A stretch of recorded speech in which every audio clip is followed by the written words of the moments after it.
जॾहिं गले में पियल कुझु उनस वज़न जो मंगलसूत्र स्लेब जहिड़ो लॻे, जॾहिं सींध में लॻल सिंदूर बार बणिजी पवे, जॾहिं गॾिजी फिरियल 7 फेरा ऐब महसूसु थियनि, जॾहिं 7 वचन को देवमालाई किसो महसूसु थियनि, तॾहिं हिकु सखीअ छा करे। हूं त संस गले में मंगलसूत्र हुयो ई कोन, जो हू हिकु कामरेड आहे ऐं कामरेडनि जे गले में कहिड़ा मंगलसूत्र। हू सदा सुहागण आहे, पर उनजी सींध कॾहिं बि अहिड़ी कान रही जंहिं अयाज़ लिखियो हो त कॾहिं सींध सिंधी न मेरी थे, कॾहिं मोड़ तुंहिंजा न मुरझाइजनि। उनजी सींध में कॾहिं गुल न रहिया ऐं उनजी सींध सदाई मेरी रही। जदीद दौर जे मॉडर्न छोकिरियुनि लाइ हूअं ई 7 फेरा ऐं 7 वचन को देवमालाई किसो ई हूंदा आहिनि। उहे पंहिंजे पति सां 7 फेरा बि फिरंदियूं आहिनि ऐं 7 वचन बि कंदियूं आहिनि, पर उहे 7 वचन निभाईंदो केरु आहे। उन बि 7 फेरा खाधा हुआ ऐं 7 वचन बि कया हुआ, पर गुज़िरियल केतिरनि ई महीननि खां उनखे उहे 7 फेरा ऐं 7 वचन गले जो तोक महसूसु थी रहिया हुआ, या ख़बर न उनखे उहो गले जो तोक पए थियो जंहिंसां उन वचन कया ऐं फेरा खाधा। हाणे उन 7 फेरा ऐं 7 वचन गले में पियल तोक वांगुरु उछलाए छॾिया आहिनि, पर ख़बर नाहे त उन उहो वचन ऐं 7 फेरनि जो तोक उछलायो आहे या उनखे गले मां उछलाए फिटो कयो आहे, जंहिंजे ॿाहुनि में ॿाहूं विझी हू जदीद मोबाइल सां फ़ोटूं कढंदी हुई। हाणे बसि सोशल मीडिया ते तस्वीरूं रहिजी वियूं आहिनि। हू उन घरनुमा मंदर मां हली वई जिते बसि जलंदड़ दीपक रहिजी वियो आहे। इरफान बलोच तो दीपक खे हाफ फ्राई कयो हो, हू दीपक खे फुल फ्राई करे हली वई आहे। इरफान बलोच त दीपक खे हेठिएं धड़ में गोलियूं वसायूं जंहिंसां हू मफ़लूज बणियो, पर हू दीपक जे सीने मां गोली पार करे वई आहे। हाणे ॾिसणो इहो आहे त बिना मूर्ति जे दीपक केतिरा ॾींहं थो जले। मंदरु रहंदो मूर्ति में जान पइजी वई, पंहिंजे पेरनि सां वई हली। उदास मंदर में अकेलो दीपक जली रहियो आहे। उदास मंदर में को पुॼारी बि न आहे, पर हीउ अकेलो दीपक केसि ताईं जलंदो रहंदो।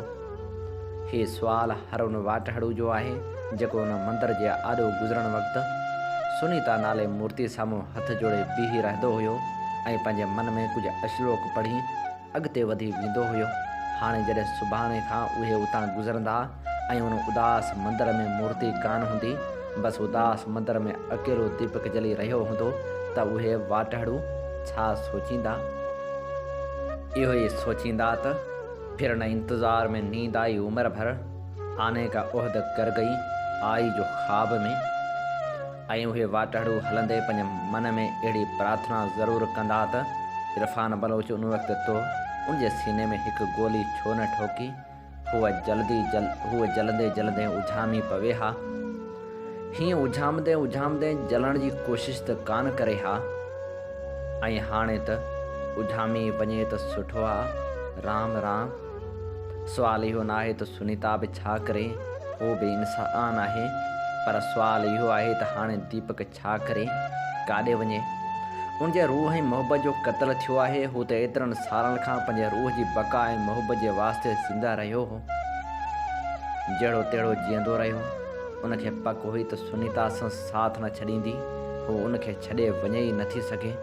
उनखे यकीन हुयो त सुनीता उनखे इंसाफ़ वठी ॾींदी ऐं हू ॿई इंसाफ़ जे जज़ीरे में प्यार जा थधा साह खणंदा। उनखे त इहा ख़बर कोन हुई मोहबत जी मात थी वेंदी ऐं इंसानी ज़रूरतनि जी फतह थींदी।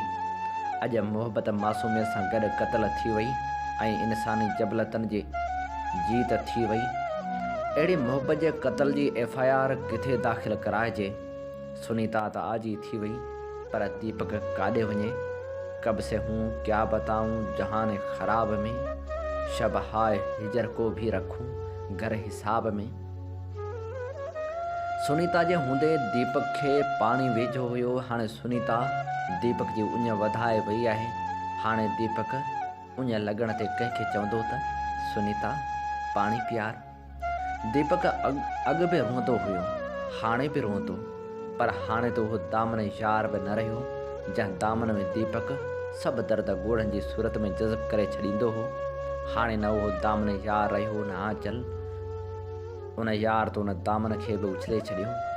हो बि छा करे, जॾहिं दर्द भरियल ॻोढ़ा उन दामन ऐं आंचल खे साड़े छॾियनि त हूअ पिणु उन आंचल ऐं दामन खे लाहे न छॾे त ॿियो छा करे। हाणे दीपक अहिड़ो को बि ख़्वाबु न ॾिसंदो जंहिंमें उन जा ॿई पेर सलामत आहिनि ऐं हू सुनीता खे बांह में खणी कंहिं जबल ते पियो हले। पर हाणे जॾहिं बि हू ख़्वाब में इरफान बलोच खे ॾिसंदो ऐं उनखे हथ ॿधी चवंदो, साईं बसि हिकु वधीक अहसान करे छॾियो, मुंहिंजे सीने में गोली हणी छॾियो, साईं थकिजी पियो हां।